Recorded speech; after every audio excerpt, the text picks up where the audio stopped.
Pace car dives down the pit lane. We're about to get ready to go green in Atlanta. Kurt Busch, your pole sitter. Mark Martin, the outside pole sitter. And we're underway in Atlanta Motor Speedway, the newly reconfigured Atlanta Motor Speedway. And Kurt Busch gets out to a pretty good lead already. Mark Martin kind of had an awkward start and is already back into second place clear. But back here, it's still side by side. And I don't think it's going to be too long before we see three wide, Gary, here at Atlanta Motor Speedway with this new repave. The three wide, especially on the restarts, is going to be the big conversation. And if you get four wide, that's going to be almost a recipe for disaster. So far, everybody being nice and tidy so far, at least.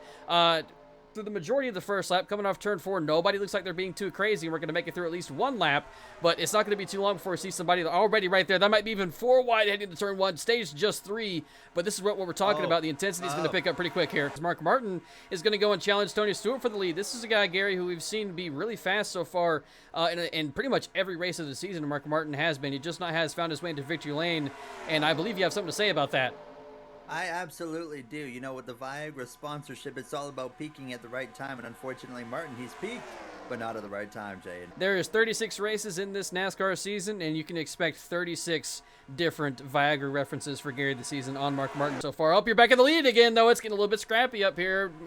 Mark Martin just got in the outside wall, took Tony Stewart with him. Suddenly had something happen to Kurt Busch as well, because he was leading just a moment ago, and this brought this whole pack together. Oh, Jimmy Johnson makes contact with Bill Elliott. Or actually, sorry, that's the 19, and he turns him, and that's going to turn into an accident, and everybody still comes ARCA breaking into this and get themselves involved. Oh, there goes a big hit for Ken Schrader. Ward Burton just barely snuck by it. That's 6, 7, 8, 9 cars involved in this crash. So going down the front straightaway, this kind of stacks up a little bit here, and Jimmy Johnson doesn't really notice it. Hits Jeremy Mayfield in the back and then just continues to turn him, and around goes Mayfield. Ricky Rudd gets involved. Dave Blaney gets a good hit in this, and a lot of other cars come sliding into it. You're going to see Ken Schrader get a pretty good piece of it. Brett Bodine and the 41 of Jimmy Spencer as well. A lot of cars just got taken out early in Atlanta Motor Speedway. Pace car once again pulls down the pit lane. We're going to get a restart on lap 21 of this race. Just 15 laps to go. In stage number 1, Matt Kenseth, your leader. Michael Waltrip in second place. But something in the background to keep an eye on is Ken Schrader stayed on this racetrack, and he has no rear bumper. You can see already he is getting absolutely jumped by everybody. So that is going to be our first car to watch out for in this race. He is super slow on this restart. Everybody's going to try and go by on the outside. He is in the outside wall this time around. Jeff Gordon is going to lose a bunch of spots. That's going to leave now Dale Jarrett diving to the inside of Jeff Burton for the lead. Still 3 wide, fighting for the lead. Oh, they got very close to contact too. There goes Michael Waltrip in the wall. That might cause 4 wide, and somehow they all make it through. Jeff Gordon's going to get slowed up by it. Junior having a nice run as they are going to go 4 wide here to turn 1. Oh, and Burton's going to be in the outside wall. And I think had Jeff Burton not gotten into the outside wall there, that could have proposed an issue and been maybe another crash again, but luckily he did get into the outside wall. Didn't do too much damage to his car. As they exit turn 2, I think. Yes, we are. And this is going to get a little bit chaotic here. They don't want to be 3 wide when they approach this number 36. And oh boy. Goodness, that's going to be big. It's going to not be big. Oh my goodness, they're going to manage to work their way through that. Dale Jr. kind of went through a last resort, dived down to the apron just about there. Now, they are 4 wide. Oh, this contact. Right here. Contact between the 8 and the 6, but luckily they don't escape now. There they go. Viagra.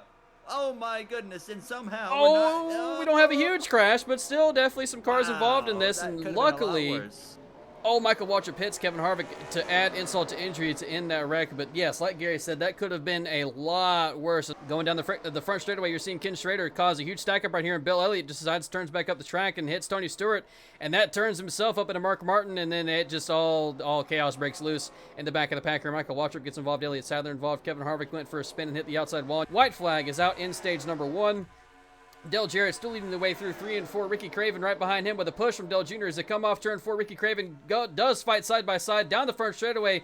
No help for Dale Jarrett, but he still wins stage number 1. Ricky Craven just right there, just behind him in second place. Only 2 1,000ths of a second does Dale Jarrett beat Ricky Craven. So everybody now going to come down the pit lane this time to potentially grab 4 tires. And as I say that, in the background, I see a host of cars actually staying out. So they may feel comfortable only going 2 laps on those 4 tires that they just last took, and that is going to leave, I believe, Jeff Burton and Jeff Gordon, the leaders of a race, the Jeff and Jeff show. Nobody's really breaking away from each other here in Atlanta. Oh, it looks like we might have a caution. I see a bunch of smoke. We do. Yes. The caution is out from Atlanta Motor Speedway once again in stage number 2, and I have a feeling it has to do with this number 30 car. 4 wide is the culprit of this wreck. You're going to see Kyle Petty get into it with Dale Jarrett and Rusty Wallace, and just nearly misses Ryan Newman, but they gets tagged by Terry Labonte and Mike Skinner, and up and over goes Kyle Petty at Mike Skinner off 4 wheels as well, and then there's the 31 of Robbie Gordon also getting involved in that crash pretty heavily. He went up and over. Elliott Sadler gets tipped up and over. And that crash, we were thinking, maybe it was just a small couple of cars we saw involved in that crash. It was much larger than we had thought it was. Dell Jr., now your leader in Atlanta, lap 51, and he is, again, we talked about it, a plate king, a guy who is we expect to be really good at these plate tracks, and so far has been able to survive all the chaos and is once again leading in Atlanta. I saw Tony Stewart take a 3 wide back here on the apron with Ryan Newman and Kurt Busch. Tony Stewart also has been another car that has been super strong in this race. I mean, I think there's 5 or 6 cars in Atlanta right now that we can say that have had super strong cars all day long. 30-mile-an-hour difference. This could get a little spicy. Last time oh we saw boy, something like this, it did not end well. And they're luckily only 2 wide for the lead, but oh, it's not gonna matter. Oh, he's gonna turn him. Jesus, Ryan Newman. Oh, this get really bad, really bad, really bad. Oh my goodness, he did just take out a majority of the leaders. Oh, and the cars are still hauling the mail coming through as well. Lap cars strike in Atlanta. Bill Elliott, 30-mile-an-hour off the pace, gets hit by Dale Jarrett, turns down into Ryan Newman, back up the track, and it's just all chaos. All hell breaks loose from there, and Bill Elliott gets involved in it pretty heavily. I mean, you're seeing Tony Stewart involved in it, one of our most competitive guys in this race. Kurt Busch in it as well, Jeff Gordon, Jeff Burton, Ryan Newman. I mean, all big names you talk about. They were Dale Jr. too, all big names that were competitive in this race, all in our lead pack. And they just got completely wiped out right there. Off turn 4, final time at stage number 2. Matt Kenseth wins the stage. Bobby Labonte gets second. Dale Jarrett gets in fourth, and Steve Park, or third, sorry, and Steve Park gets in fourth. And you'll see the rest of the top 10 as they cross the line. Jeff Gordon side by side with Jeff Burton for the lead. Steve Park is looking to try and fight his way into this conversation for the lead as well, and he does. He pushes Jeff Gordon out to the lead by himself, and now it's Steve Park actually fighting Jeff Gordon side by side for the lead of this race. So suddenly that one car has come out of nowhere to start stage 3 with a bunch of speed, and suddenly Steve Park, we were talking about DEI earlier in the race. They usually always are competitive at the plate type tracks. Well, the last car I expected of that group to be up here competing for the lead was Steve Park, and he's doing it currently. Back from Atlanta where we're under caution, and here's the reason why. Sterling Marlin just makes contact with the 23 of Hunter Strickland. They go spinning, hit the outside wall, both of them, and they slide back down the track. I think Bill Elliott gets just a slight little bit of contact here as he goes by. Nothing too bad. Back from Atlanta for the restart, coming to lap 96, Sterling Marlin, the car that we just saw get turned to bring out that caution, is your leader of the race. Ricky Craven in second place, and he did not get going at all. So we're going to see him get passed easily by Dale Jarrett and Jeff Burton. And in the background, this has created a little bit of chaos. There's Bill Elliott involved with these guys as well, but luckily they all get past him, at least right now, and that's put Rusty Wallace ahead of Bobby Labonte as well. And the pit strategy, everybody, I think some took 4 tires, some took just none and went with just fuel only. Jeff Gordon has just continuously chose the wrong lanes in this race, chooses the wrong one again, still getting held up by that 32 car. And Jeff Gordon, I mean, he had a pretty good chance to win this race again, and so far, Gary, in Atlanta right now, it is not looking too good for him because he just keeps getting held up and messed over by all these lap cars. Now it's that one car of Steve Park. We've talked about just how surprising it is to see him up here leading laps and competing for the lead. Now he's solely in the lead. Dale Jarrett right behind him in second place. Oh boy, and Steve Park that time does get slowed up. Luckily they're single file, so he just can choose whatever lane he wants, but he didn't choose correct there at all. He stayed right behind him. The second pack has their opportunity. Yeah, the second pack has their biggest opportunity right here. They got slowed up momentarily. That's going to slow up Dale Jarrett, the worst out of all these 4. Oh, there's some smoke on the track. We might have a caution out on the speedway. Yes. We do. Oh, might have been Tony Stewart. So once again, late in this race, Gary, all of a sudden we have once again another caution. Joe Nemechek and Tony Stewart side by side as they go into turn 1, and Nemechek kind of forces Stewart down to the apron. They both slide back up the track and just unable to avoid hitting the apron there and colliding with each other. And back from Atlanta once again, 13 laps to go and they cross the line. Steve Park still leading this race, and Rusty Wallace right behind him. And Jeff Burton, you can see already, gets a pretty good jump on that restart. Wanted to look to the outside of Rusty Wallace, wasn't able to get it done, but still,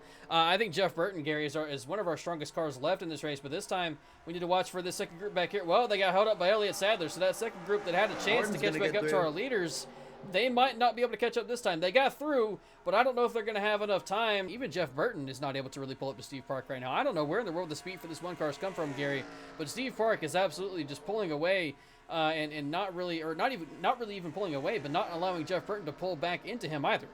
But Tony Stewart going to be the first one for our leaders to get through. Steve Park does, Jeff Burton does. Oh, Dale Jarrett made just a last-second move to the outside to get by him. That's going to pull Jeff Gordon right into this. And unfortunately, Todd Bodine stays right behind that 20 car. So does Jimmy Johnson and Kurt Busch and Matt Kenseth. All of them are going to be majorly affected by this. Burton, this is the closest Jay, but yeah, I just don't think he's going to get there. It's definitely the closest Jeff Burton has been to Steve Park, but not able to make any kind of move happen yet. This is the final time down the back straightaway. Bill Elliott's just now entering turn 3 and 4, so they may be clear. I think they will be clear. Steve Park looks like he's going to come out of nowhere and just have a car that suddenly was dominant in this race, and he does. Off turn 4, Steve Park is going to win in Atlanta.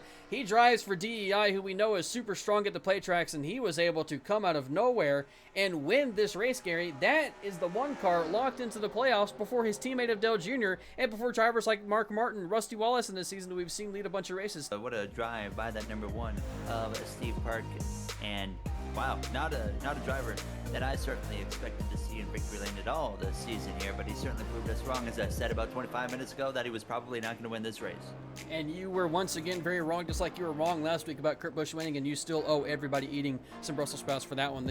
You say you called the bet off, but you definitely did not call the bet off. I want to thank all of you for watching race number 5 of our NR2003 NASCAR 20 years later season. It has done so well so far, and I am very happy with how this season has gone. If you guys enjoyed the video, don't forget to leave a like. That helps a ton. I would appreciate it a ton if you could do that. And I will see you guys next week at COTA. That is going to be a fun time next weekend for the first road course race of the year. Have a great day, everybody. Thank you so much for watching.